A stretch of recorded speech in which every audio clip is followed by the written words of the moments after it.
The Trump administration has racked up the wins for American education by returning education to the states, prioritizing parents over bureaucrats, and protecting resources for children with disabilities. Erika Donalds is the chair of the America First Policy Institute Center for Education Opportunity. So, Erika, thanks so much for joining us here tonight. So, what of these, the wins that you've seen from the Trump administration, what stands out to you right now? Well, the biggest win, what Republicans have been looking for the past 45 years, literally, is this executive order and Trump making good on his promise to the American people that he's going to shut down the Department of Education. Confirmation of Linda McMahon, who I think is an excellent choice for the last Secretary of Education, which actually just happened on March 3rd.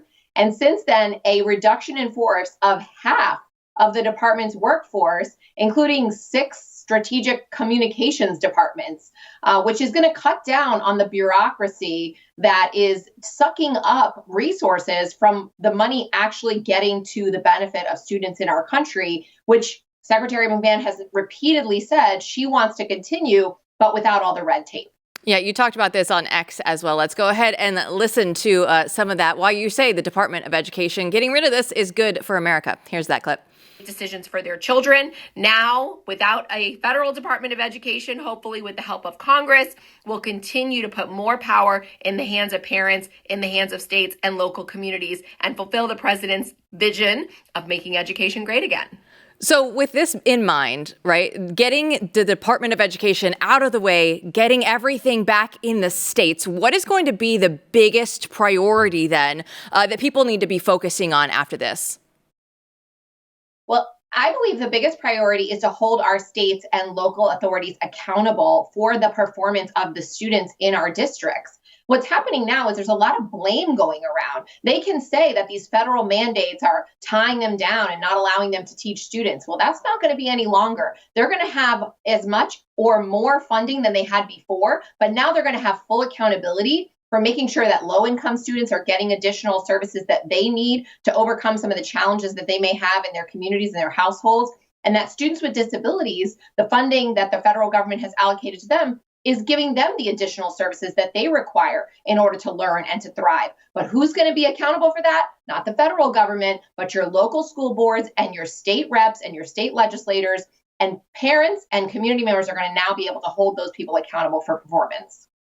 Amen to that. Erika, game that out for us a little bit. I mean, that it's an enormous shift, and it's a welcome one that I assume from what you're saying, you think will give a boost, right, to all these efforts to take power back in states and local communities. But of course, some powerful interests are going to oppose that and have for a very long time.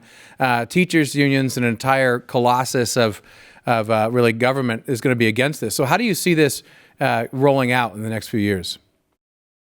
Well, remember also that the president put out an executive order regarding school choice prior to the executive order to shut down the department. We're going to also see some guidance from the Department of Education in the coming weeks on how some of these federal funds can also be used to enhance school choice. Now, we know that in states, blue states, perhaps that are more controlled by teachers unions, they're going to continue to use that on bureaucracy, more union members, more administrative bloat, non-teaching positions as they have done for decades.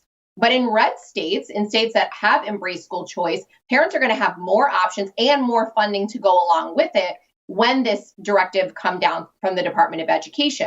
What I believe we're going to start to see, and you're talking about a shift, is migration for school choice. Think about Florida, where if you have 3 children, you could get $9,000 per child to send them to a private school, whereas just above the border in Georgia, you get $0 to help with private school. If I live near the border in Georgia, I'm going to Florida to make sure that my kids can get a better education. And you're going to see that competition continue to take place, especially as states like Texas and Tennessee and Arizona have all expanded to universal choice. Well, with that being said, with the money, right? Because there are so many people that go through and say, oh, we give so much money to the education system, and yet none of the kids are getting smarter decade after decade. So how do you go through and make sure that the money is actually going where it needs to go and that the kids over time are actually improving and they're going to be smarter than we were when we went through the school system? I strongly believe we need a free market and competition in the education space. We have not had that for a century now. It's been a monopolistic situation, and we know what monopolies do. They take away quality, access, and transparency. But a free market actually brings those things back in: innovation, access, quality, resourcefulness, right? Things that parents are going to be looking for. And when parents have the ability to vote with their feet, we are going to see the competition amongst schools and amongst different academic and education programs of who is going to be the best. Not only that, we often think that government has to force schools to tell us how they're performing, and that is the case in a monopoly environment.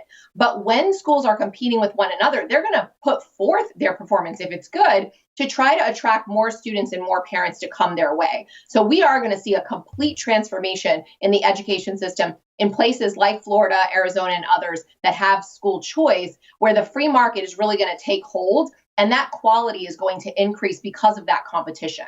Well, let's shift our focus to the courts now, because we know that the Supreme Court is taking up a big case out of Oklahoma. They're looking at whether a Catholic charter school can get state funding, and the state's AG is trying to block it, saying that it would open the door to taxpayer funding schools teaching something like Sharia law. So does this argument actually hold any water? What do you make of what's going on there in Oklahoma? Well, this case assumes that there is such thing as a non-sectarian school. I don't believe that there is. We see that public schools now are teaching indoctrination of woke ideology. They have their own set of beliefs and value systems that perhaps is not considered a religion. Nevertheless, it is a value system that is contrary to many Americans' religious beliefs. Therefore, it is not neutral. So the case assumes that there is a neutrality in public school systems when there is not.